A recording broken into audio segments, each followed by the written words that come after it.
السلام عليكم ورحمة الله وبركاته. ازيكم حبايب قلب؟ عاملين ايه؟ يا رب تكونوا بخير وصحة وسعادة واحسن حال. قبل اي حاجة خالص، قبل ما نبدأ الفيديو طبعا ما تنسوش كده تصلوا على النبي عليه افضل الصلاة والسلام، وصباح الخير او مساء الخير على حسب الوقت اللي تشوف في الفيديو. وحشتوني كتير كتير خالص من داخل مصر ومن خارج مصر، كلكم حبايب قلبي وكلكم على راسي من فوق. ربنا يا رب ما يحرمنا منكم ابدا، ولا من كلامكم الجميل ولا من دعواتكم الجميلة، ويدومكم لينا يا رب كده طول العمر، تفضلوا في ظهري دايما وبتشجعوني. وزي ما بقولكوا على طول، انتوا عيلتي التانية وبيكوا كل حاجة، ما تحرمش منكم ابدا يا رب. عاوزة بقى كده كل اللي لسه محطش لايك للفيديو ده يحط لايك، والاشتراك في القناة، وتفعلوا الجرس عشان يوصلكوا كل جديد ان شاء الله بنعمله هنعمله. النهارده بقى كده حبايب قلبي، الفيديو بتاعنا المفاجأة كانت ليا وليكوا، دلوقتي المفاجأة ليكوا. طبعا النهارده احمد، يعني بصوا انا معرفتش غير بالليل امبارح. قال لي طبعا هنعمل برضو، بما اننا بنعمل تعديلات في الاوضه وكده، هنعمل برضو ايه تعديلات في بقيه الشقه وكده الشقه تبقى زي الفل. طبعا اول حاجه قبل ما نشوف احنا بنعمل ايه وهنعمل ايه، ماما فادية تسلم ايدها طبعا، ربنا يخليها لينا ويديمها لينا يا رب كده طول العمر. لقيتها كده حضرت لنا الفطار وقالت لي ايه، هاتيلي كده يا اموله التليفون بتاعك ده وأما اصور لحبايب قلبك احلى فطار في الدنيا. قلت لها ماشي من عينيا يا ماما فاضيه، وتسلمي وتسلم ايدك وتسلم كل حاجه. اول حاجه بقى كده ولعت على البطاطس، قلت بطاطس وعملت فول. اول حاجه كده كان الفول ما كانش مدغون، يعني اللي هو مدغون، فعملته في الكبه خليته ايه مدغون يعني. طبعا جابت فول وطعمية وعملت بيض وجبنة ومش وخيار وطماطم ومخلل وبطاطس، وطبعا العيش والأحلى فطار في الدنيا، ربنا يخليها لينا يا رب كده ويديمها لينا طول العمر. قالت بقى كده بعد الفطار لازم تشربوا أحلى كوباية شاي من ماما فادية. قلنا لها ما تحرمش منك أبدا يا ست الكل، ربنا طبعا يخليها لينا يا رب ويكتر منها كده. وبصراحة هي من غيرها كده احنا، يعني بصراحة من غيرها ما نعرفش احنا كنا هنعمل ايه اصلا. ربنا يخليها لينا يا رب.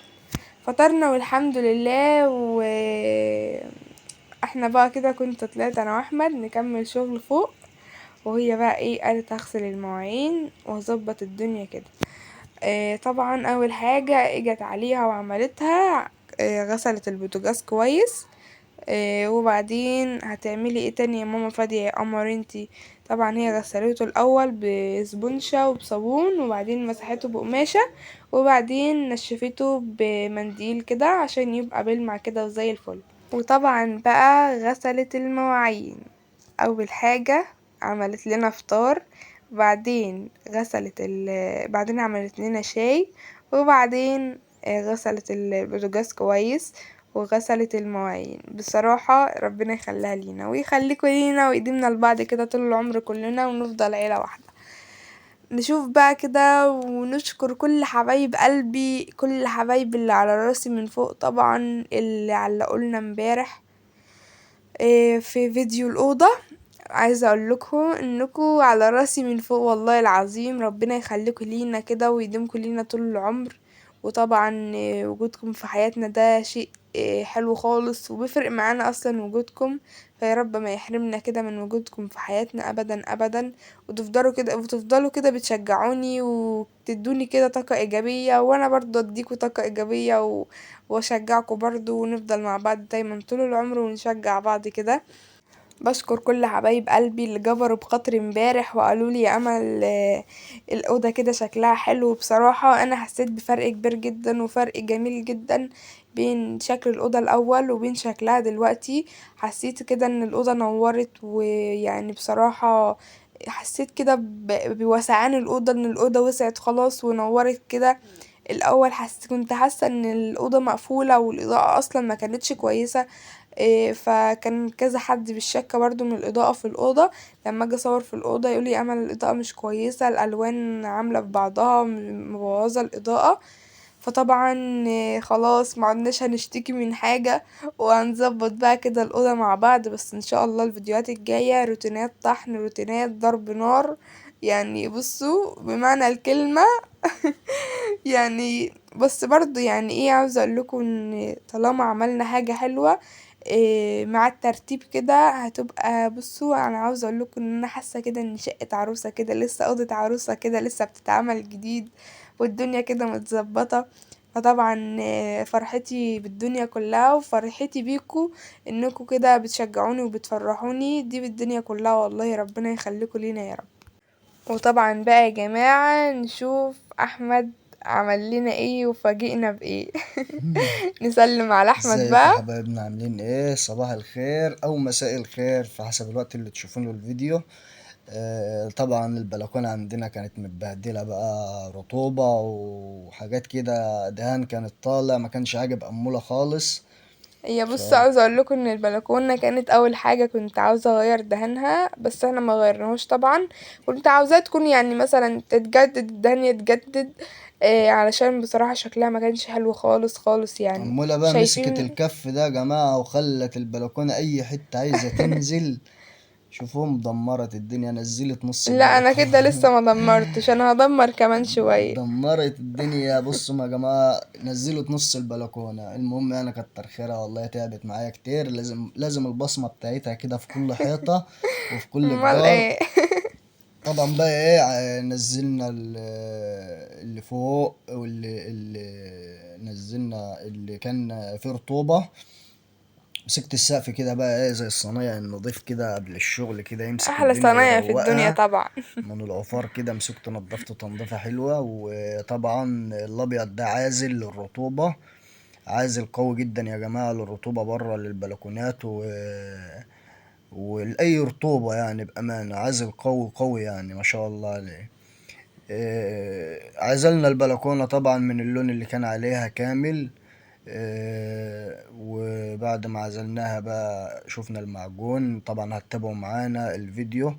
اللي محطش لايك للفيديو كده بقى يحط لايك، واللي مش مشترك معانا ينضم معانا لعيلتنا الجميلة. وطبعا يا جماعة، جمهورية أحمد وأمل لسه لها تكة يعني. عايزين كل اللي بيتابعنا على الحياة أجمل مع أحمد وأمل ومش مشترك على جمهورية أحمد وأمل يروح يحط لنا بصمة جميلة كده، اشتراك فضلا وليس أمرا يا جماعة والله. يعني ربنا يسعدكم زي ما بتسعدونا كده. لسه لنا تكة صغيرة كده ويجي ويجي لنا درع 100,000 على جمهورية أحمد وأمل. وطبعا إن شاء الله بإذن الله هيكون في حفلة ضرب نار للدرعين بقى. تخيلوا ما تبقى حفلة للدرعين، الدرع بتاع جمهورية أحمد وأمل إن شاء الله لما يجي، والدرع بتاع الحياة أجمل مع أحمد وأمل. طبعا يا جماعة الشمس بقى كانت عاملة عمايلها معايا، وأمولة بقى ماشية ورا مني طول النهار تعصبني. بس لا اعمل دي يا ست، انت ما تعرفيش. تقول لي لا انا اعرف. طب اعمل دي، طب انت ما عملتش دي. عاوزة اقول لكم يا جماعة والله ان بصراحة الشغل ده تعبنا جدا، بس طلعنا بنتيجة حلوة بصراحة يعني. وفي رجعتني ناس. الايام حلوة وذكريات حلوة يا أمولة والله. والله يا احمد بيقول لي رجعتني الايام اللي كحرطة. قلت له ادعيلي بقى. ادعيلي. طبعا في ناس طلبت مننا نغير برضو أوضة الأطفال، قلت لهم لا استحالة دي. اوضة الاطفال اللون البنفسجي لا أمولة لا لا لا، بتعشقه. بصوا دي كانت يا جماعة خط أحمر كده. أنا بحب أوضة الأطفال خالص يعني، لونها وشكلها حلو، فمش محتاجة إن هي تتغير أصلا.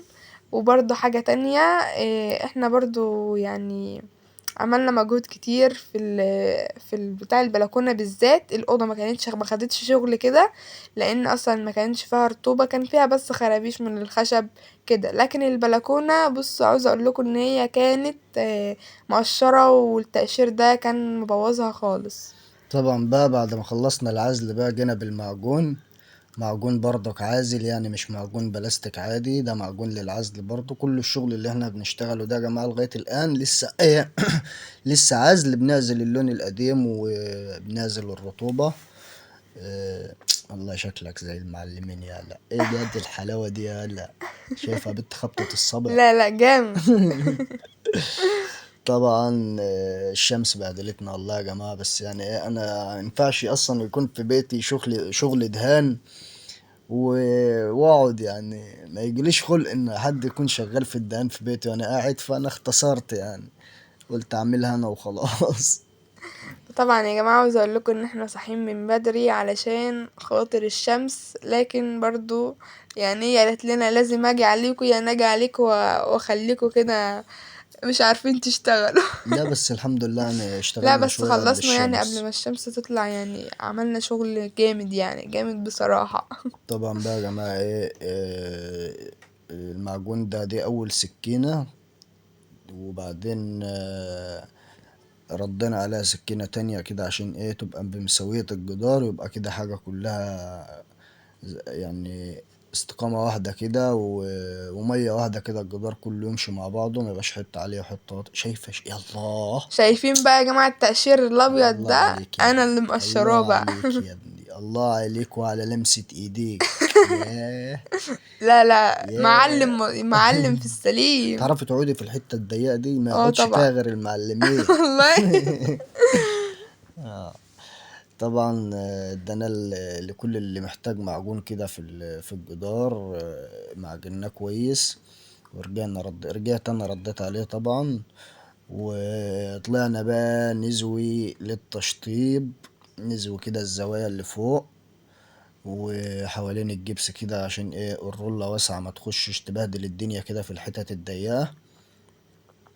يعني شغل صنايعية، ناس نظيفة، يا الله يا الله. شايفين بقى ياه. الرسم يا جماعة والجمال، بصوا فنان فنان عالمي. طبعا يا جماعة هو بيعمل كده علشان الرولة، اسمها الرولة صح، اه. ما تجيش عند الجبس وتبوظه وتبوظ الدنيا وتبقى كده بقى ايه، كارثة. لكن هو بقى مش عاوز يحصل كارثة فبيدهن الزاوية دي كده. عاوزة اقول لكم ان احمد عند التكييف ما كانش يعني ما كانش عارف يجيب الحتة اللي ورا التكييف، بقول له مش مهم. قلت لي ايه يا احمد؟ انا مش مهم، قلت لك ايه، احنا لو عندي ناس، اه. يعني لو عندي ناس هنعملها غصب عننا، مصلحتنا هتبقى تقيلة علينا يعني. حتة مزنوقة ورا التكييف بس لون قديم يا جماعة، من اللون اللي هو كان القديم. هتتغلب لها شوية اما تجيبها، بس عادي يعني. انت بتعمل في نفسك كده ليه؟ مش مشكلة الحتة دي. فبقول لها ان يعني الحتة دي لو عندي ناس ولا عندي زبون وجا لقاها، مش هيمسك الواحد يصدغ له كفين ويقول له انت سايب الحتة دي ليه. طبعا يا جماعة احنا عملنا ده، طبعا الدهان اللي هيكون على المكان شايفين لونه، طبعا ده لونه هو فاتح شوية عن القديم، بس هو اصلا يعني لسه هيغمق. هو اول ما بتدين كده على الحيطة، اول ما بتحط على الحيطة وهو كده لسه طري فبكون ايه فاتح شوية، لكن كل ما ينشف بيغمق. وعاوزة اقول لكم برضو ان انا ما وريتكم ما يعني ما عملتلكوش جولة في البلكونة برضو غير لما اخلص روتين فيها واظبط الدنيا كده، وتستاهل ان هي تتعمل فيها كده ايه جولة زي الفل كده. انا مش هعمل لكم اي جولة كده وخلاص، لا ده انا لازم اخطط لكم كده وافنن لكم واظبط لكم الدنيا كده علشان تشوفوا احلى جولة في الاوضة والبلكونة بشكلها الجديد طبعا. هنا بقى كده المعلم احمد كان بيعمل ايه امولة، كان بينفض كده التكييف من التراب اللي كان عليه. قال لي جيبي لي فرشة كده يا امولة، قلت له فرشة ايه يا حبيبي. قام بقى ايه نفض كده التكييف من التراب اللي كان عليه. طبعا بقى لازم النظافة بنظافة بقى، ما ينفعش ندهن وبعد الدهان نقول يلا بقى ننضف التكييف ونبوظ الدنيا. كل حاجة كده لها كده ايه وقتها ولها خطوتها. طبعا بقى مسكت الصنفرة بقى للمعجون، وكان نشف بقى ووضعه بقى تمام كده وجبس وبقى تمام. مسكت بقى الصنفرة كده عشان انعمه وانعم الجدار كله، عشان ايه تحط ايدك عليه كده يا عمولة ايدك تتزحلق لوحدها. شايفين يا جماعة اللقطة اللي فاتت دي وانا بوريكم شكل السحاب كده والسما، حبيت اوريكم المنظر شكله حلو قوي. فطبعا ندخل في الموضوع بتاعنا تاني. احمد بصراحة عاوز اقول لكم اكتر واحد تعب، يعني عمل مجهود كبير كبير خالص. هنا بقى كده، وده كان شكل الدهان بتاعنا، وده كان شكل البلكونة الجديد، واحمد بيدهن كده. وطبعا عاوزة اقول لكم حاجة، ان احمد يعني ايه ده الوش الاولاني تمام، هو بيعمل وشين بنفس لون الدهان يعني.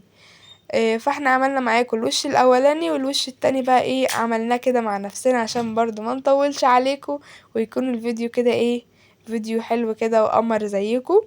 وما يكونش في حاجات متكررة كتير، ولا ايه؟ طبعا امال إيه، واحنا حبينا نختصر طبعا، والله احنا خدنا وقت كتير كتير في الشغل، بس ايه على ما جمعنا كده ايه من كل خطوة كده ادينا لكم الفينش بتاعها. طبعا ده اللون الجديد ما شاء الله، لما نشف برضه يا جماعة ادى لون احسن.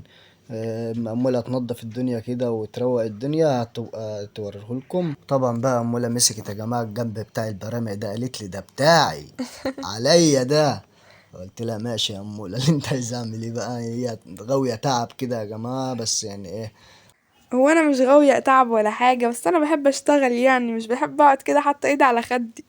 وبس كده طبعا حبايب قلبي، ونشوف الشيك على خير الفيديو الجاي ان شاء الله، مع الف سلامة.